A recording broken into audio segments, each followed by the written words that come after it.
bukol sa pipit sa sangan ng isang kahoy. At nahagip ng buto akpakpak ng munting ibon. Dahil sa sakit, di na nakaya pang lumipad.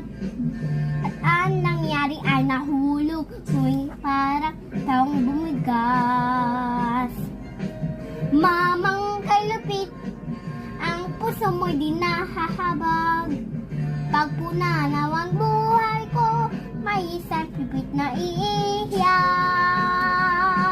Mamang kay Lupit, ang puso mo'y di nahahabag. Pagpunanaw ang buhay ko, may isang pipit na iiyak.